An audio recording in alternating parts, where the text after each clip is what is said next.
Hey guys, it's Will here, and today I'm going to continue my walk down memory lane and talk about the history of Prismata design. So, a brief recap of last time. So, we arrived at a set that we all had a lot of fun playing with. We would keep playing it even though it was over Instant Messenger, and it was like a Grandmaster set because we didn't have enough units to have the base set, random set system yet. But we decided we would completely shake things up because, what we've essentially come up with in the first part is just a framework for a deterministic turn-based real-time strategy game with no randomness and no hidden information. But there's the possibilities are really endless. And so sort of for the second set, we wanted to facelift a bunch of things. Not everything, but on the left side, the House Peasant Gas Drill Barracks Academy thing is basically the same system as we had at the end of the first set that we played with a lot. So let's call this the second age. Yeah, so at the end of the first age, I think Academy costs 7, maybe we toned it down to 6, and Elliot had this idea of abolishing the notion of requirements from Prismata, so we did that. So Academy now, instead of being like a technology that once you unlocked gave you infinite red and unlocked all the red units, now it only gave you 2 reds. So it was still sort of like a technology. If you got an Academy, it would unlock 2 red units that you could build per turn, but not infinite. And this would actually give us a lot more design space to play with things. So it was basically strictly better. I should also note there were no supplies in Prismata for the longest time. So all the supplies you see on the left here don't really matter. Yeah, so basically what happened was I think I designed most of the units in the first set, and the first set was really about rushing and stuff like that. It was really rushy and a lot of really sharp game states, and we wanted to shake things up, and Elliot designed most of the units in the second age, and it was a very defensive set, and it sort of showed us a completely different dimension of Prismata that we didn't realize existed in the first set. So I think the units, I'm not going to show you all of the units, but the gist of it was based around Wall, and Wall was bonkers. Wall costs what you know it is as today and its prompt, but it had 4 health and it still absorbed. So the set was, instead of being very rushy, it was very defensive. It was all about building up a huge economy, macroing up, and yeah, so it was based around Wall and this unit called Bridge. So Bridge, it was pretty cheap, and it gave you 2 gold and a green every turn. But the trick was, so this text isn't written here, but Bridge, the rule was if you needed essentially 2 walls to build a bridge over. If you ever got below 2 walls, all your bridges would just die. So the game was very much centered around walls. And there was also this unit, Sniper, and this is sort of the beginnings of Nether Warrior, and you could just click it to destroy your opponent's drones, or it was also following the wall theme. You could wall snipe. You could exhaust the wall for a turn, have the wall not block to destroy 2 drones. So the set, it was very defensive. It was very based on transitions because it would be at the beginning, everyone is building up walls, placing bridges over their walls, getting snipers, sniping each other's peasants, and then you would enter sort of a second phase of the game where you're relying completely on Bridge as your econ, and then there would be like another unit, I think it was called Generator or something. Oh yeah, so back then we didn't have any notion of storing, but this set had the beginnings of storing. We had these things called power cells and gas cells. They didn't cost 5. It was so gas drill didn't make green. Back in the day, if you got a gas drill, it actually made a gas cell. And as a consequence, a stored gas could be attacked. Gas cell had 1 health, and if you breached your opponent, you could actually destroy their stored gas. And I think for a while we even had gas be volatile, which meant if your gas got destroyed, you would lose a drone, you would lose a peasant.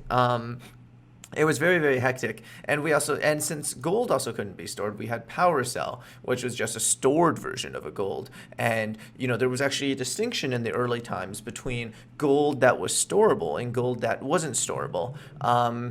Anyways, so the game would transition into usually a bridge game, and then there would be these generators, and then you would get all these generators, get all these power cells, and then eventually buy these attackers that could like destroy walls or something. The game went through a lot of different transitions. It was all about timing. It was all about building up little economic gains that allow you to be a step ahead in all of the transitions. Games on average lasted a lot longer than in the first set with the crazy Malcolm Rush. Games would end like 5-6 turns. Games would often last like 20-25 turns. And it wasn't optimal, but I personally really liked it. I liked the long grindy games, but it taught us a lot, and also I'm not showing you guys here, but Elliot designed a lot of sort of economic machines. I mean, generator and bridge were two of them, but there were these crazy things that could, like, I think it was it could convert a gas cell and a power cell into like a blue and a red or something like that. There were all these economic machines. So a lot of it was also about calculating the best way to build up your econ using all these different machines that could mesh together in different ways. And yeah, so it taught us a lot about the game. It taught us the game wasn't just about micro and tactics. A lot of it could be about economy, macro, figuring out what you want to build each turn, and just planning for a very long game, knowing how to do transitions effectively. So yeah, so this was the second age, I'll call it. We played this over Instant Messenger for about a month, and then David essentially finished the client, and we were essentially everything was no longer Instant Messenger, and we had an actual client to play on. And then we went through a lot more iterations of the game after that. So I'm going to show you one iteration now. So I'm not going to show you all the iterations, but I'll show you one particular iteration now that Alex Weiss was the lead designer for, and it taught us a lot about the game. So let me show you one of the crazier iterations of Prismata that we had over the client. So yeah, I like to call something like this age 3. I mean, we had a lot of different age 3s, but this is sort of like the third age of Prismata. So we have a client now, so it was faster to test a lot of things very quickly and change things very quickly, and it was easy to coordinate and play out these games with these new units. So okay, so a couple of differences here. So you'll notice that you only start off with 4 peasants. So we decided to try a crazier, faster version of the game where things cost less. Peasants only cost 2 now, and you can build up very, very, very quickly. And house costs 1, so you could build between house and peasant. So yeah, house produces the energy you need for peasants. You could build up so quickly, and so what we overall found with everything costing less, so as you can see, gas drill costs less, barracks costs less, academy costs less, wall and foot soldier costs less. There were other units too, but I'm just showing you some samples to give you an idea. What we found was when everything costs so little, the problem is one turn is so swingy. So sort of like when things cost less, the amount of stuff you could do on one turn increases, right? I mean, assuming you have a similar drone count, like when house only costs 1, just the rate of expansion, the rate of multiplication of your economy and army is so fast that one turn matters so much. And we found that the game was just too swingy. It was overly swingy. One turn could often decide the whole game, and you could get in a position where your opponent can't possibly come back just because sort of the rate of exponential growth was way too high. And one turn was just too big of a swing that the game it was not balanced. So it was a very good experiment to try. I'm very glad. So at the beginning, we tried peasants costing 4. That was a bit too slow, too clunky. Things took too long to happen. One turn wasn't significant enough. Well, now one turn is way too significant, basically. And back here, you still couldn't store. Another important lesson that this taught us was, especially when things cost so little, if you ever don't use all your resources, you're doing so poorly. So, I mean, you could always buy houses because they only cost 1, but basically what we learned from this was if you ever don't use all your resources, you basically would instantly lose. It's so important to use all your resources each turn, which means the players were sort of fixated on certain specific openings, like you sort of had to go peasant gas drill as the first player, and then you would go like peasant barracks or something, or like double gas drill, yeah, we just learned that maybe storing was good. So this was when Shalev first realized that maybe storing is a good idea. And the other thing you'll notice that's very different about the starting configuration is the existence of totem. So remember what I talked about the earlier versions of Prismata. Rushing was just very imbalanced because the moment you got an attacker, you could start picking off their peasants. And this isn't how normal RTSs work, because normal RTSs, you got to travel to their base, which takes a while. Here, if there's nothing defending the peasants, you could just kill them right away. So then we were like, okay, what if you start off with something to defend the peasants? So we had this idea of a totem, and we went through so many iterations of this. In this specific version, you started off off with a 2 health defender. You could buy more for 4. It wasn't prompt. And we also had some synergies with them. Like there were units that you could exhaust your totems to do something, or like counted how many totems you had. You required a certain amount of totems to buy it. We had a couple of interactions of this form, and we still had this house at the back that made the energy you needed to make peasants. But basically, sort of one big insight that happened to us while playing this specific set during the Third Age was we realized that, do we really need house at the back here? Why don't we just merge house and totem?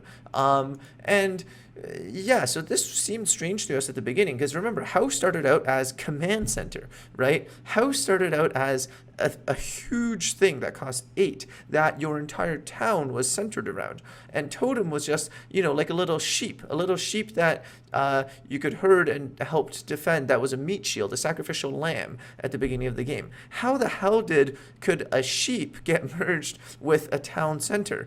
But eventually it happened, and we went through a bunch of iterations. What if when it produces energy it doesn't block? What if it always blocks? What if it costs this? What if it costs that? What if it has 2? What if you start with 2? What if you start with 1? What if it has 1 health versus 2 health? Should it have prompt? We went through pretty much every single combination of those things I just said you could think of. We pretty much tried, and that's how we arrived at the engineer today, the exact way it works. So this was another cool thing, and also trying all these variants of totems. I like to think of them as little toys. Trying all these different little toys, we realized little toys are fun.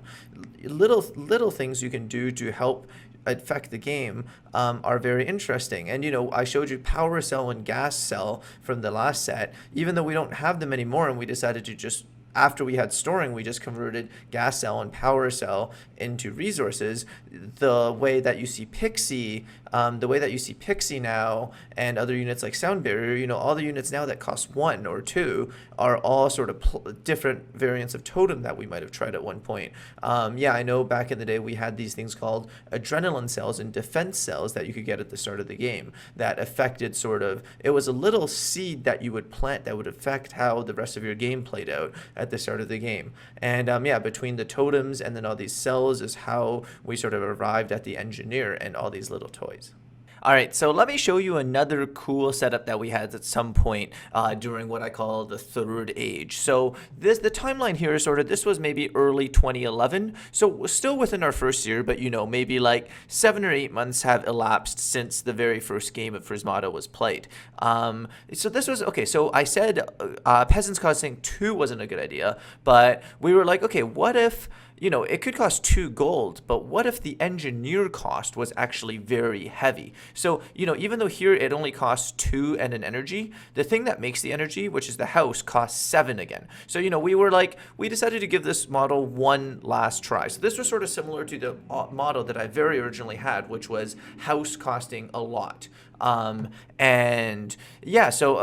by now we had storing, and we were like, maybe storing makes a difference, because the problem with the house costing so much was it was very clunky, but if you could store, maybe it was possible.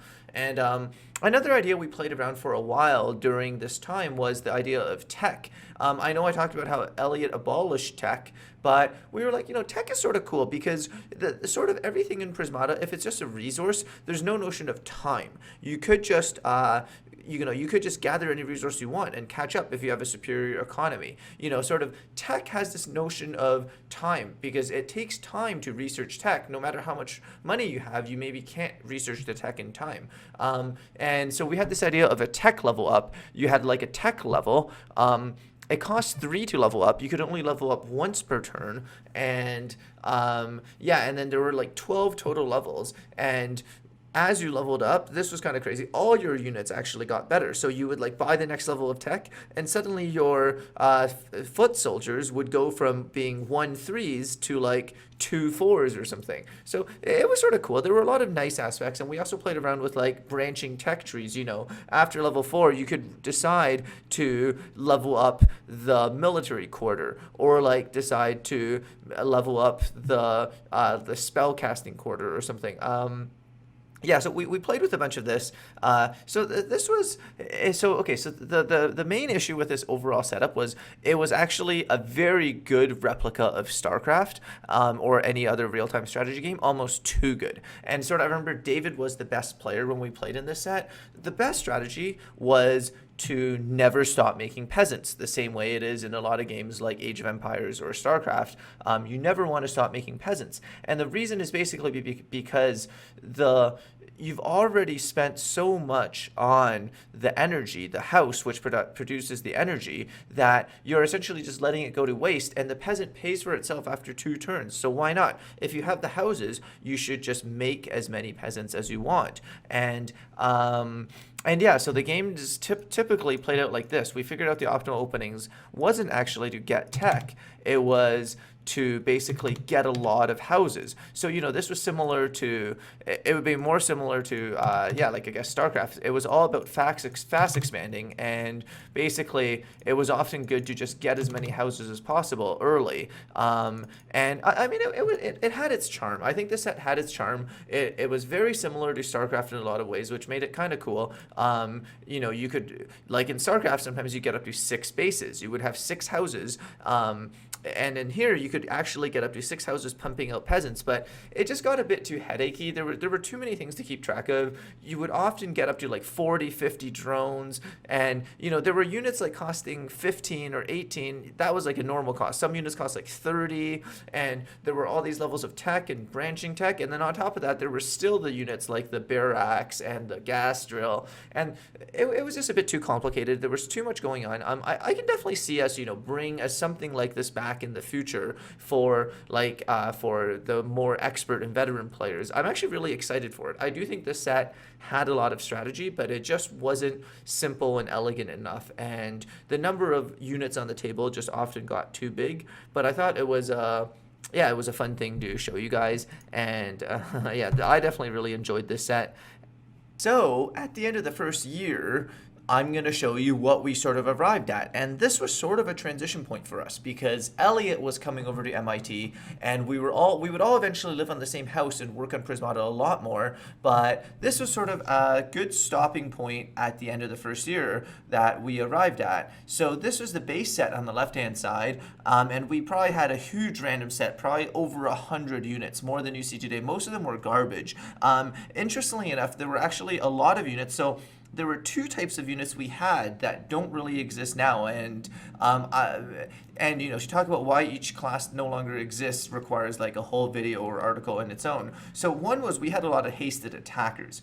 We had a lot of units that you could buy it, and right away that unit could attack. None of those exist today, and the main reason is we realized that the main part of the game is the interaction between attack and defense, and the idea of breaching and why you don't want to get breached. And hasted attacker just made the combat math way too hard, essentially. And we wanted it to be a lot about seeing deep with strategy instead of just knowing all the hasted attacker tactics. And then the second type of units was we used to have these units that when it died produced a lot of attack, or it could be like a unit that only attacked for 1, but when it died made a unit that attacked for 2, so you wanted it to die. We had a lot of units that wanted your opponent to attack, or it benefited if you had I remember there was one unit, if you attacked for exactly 5, then it allowed you to attack for 10 instead or something. So eventually we had this notion of Shlev's domination rules, which essentially says you always want to attack for more. There's never a case where attacking for 5 is better than attacking for 6. And you never want to not attack. So for that reason, we got rid of the 1/1 that when it died became a 2/2, because then sometimes your opponent might not want to attack, and it would create all these stalemates. And also, now the nice thing about having this Shlev's domination rules is, let's say a unit like Tarsier, should we force it to attack every turn? It doesn't matter, because you always want to attack. Attacking never has a downside. Whereas before, it would actually matter whether Tarsier had the option of attacking or not attacking, because maybe you don't want to kill your opponent's 1/1 that becomes a 2/2 when it died. So we had a huge pool of units, and even outside of those classes, some of them were so busted. There was one called capitalism. You could sell any unit to get get back its cost, and combined with this unit called Haster that could give any unit haste. It basically took any unit under construction, made it come into play right away, and those two units together, it was so busted. Anyway, so the base set, so the engineer was a bit different actually. Engineer, if you clicked it, it couldn't block. It took us a while to realize that engineer is actually better if it could block all the time. Drone was exactly the same. Conduit, Animus, Blastforge cost slightly different things than they do now. So for the longest time, we didn't really have Gauss Cannon in the base set, mostly because no one ever really bought it. So for the longest time, the best unit in the game was Tarsiers, because there was not really any kind of ways to get around defenders. I mean, we had the Tatsu Nullifier from the start, but overall, defense was really strong, and for that reason, you could always really protect your Tarsiers, so you never really wanted to get units like Gauss Cannon, so we essentially didn't even have it in the base set. And Plexocell was actually in the base set before, and it was super busted.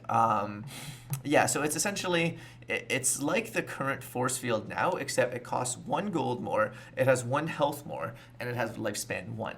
So, and also, Wall had 4 health. So defense was a lot better back then.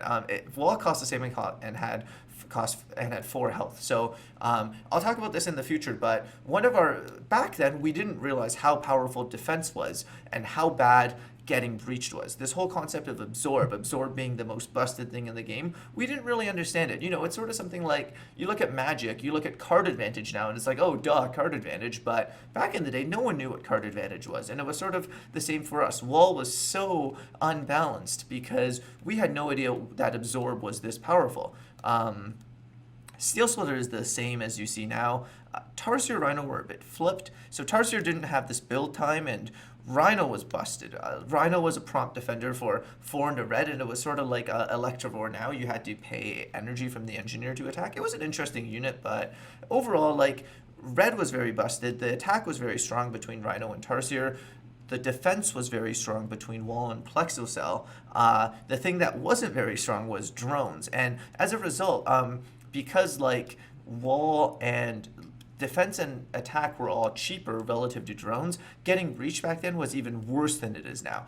You would never in your life ever want to lose drones. Drones were so valuable because walls were so cheap, Tarsiers were cheap, Rhinos were cheap, Plexocells were cheap. So you never ever wanted to lose a drone. And as a result, Gauss Cannon was just not viable. And pretty much the best strategy every game was to go Tarsier and Wall. And oh yeah, also you'll notice the starting configuration is a bit different.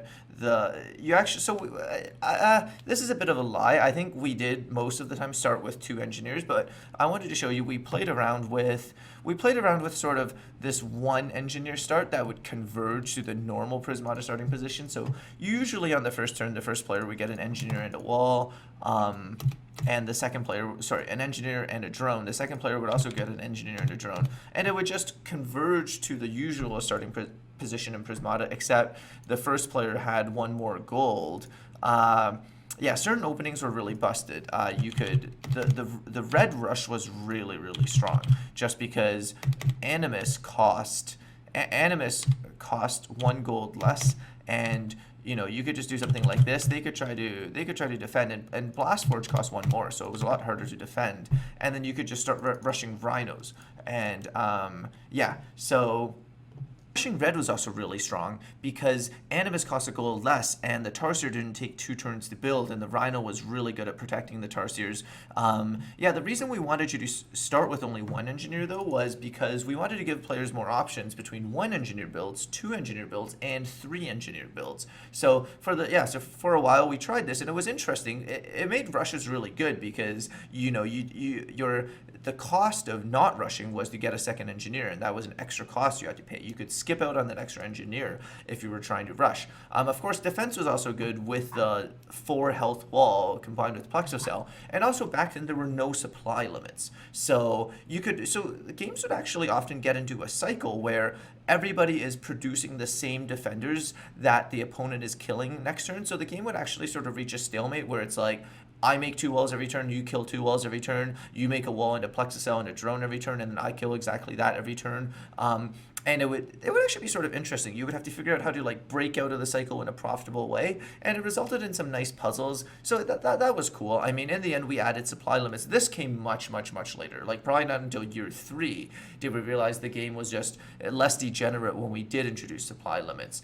But yeah, so at the end of the first year, the game was fun. It was pretty playable. And yeah, moving forward, the next big things would just be trimming down the unit sets and really understanding that wall was overpowered, and also, making a game with more rock, paper, scissors. Like I said, at the end of the first year, the good strategy every game was basically figure out the most efficient attacker, figure out the most efficient defender, get those, use the defender to defend the rusher. There was to defend the attacker. There wasn't really a notion of having things that could get around your opponent's defense to punish you attackers with very low health. It used to be the case that the health of your attackers rarely mattered, which is why Gauss Cannon which is a 5 health attacker, was never really bought.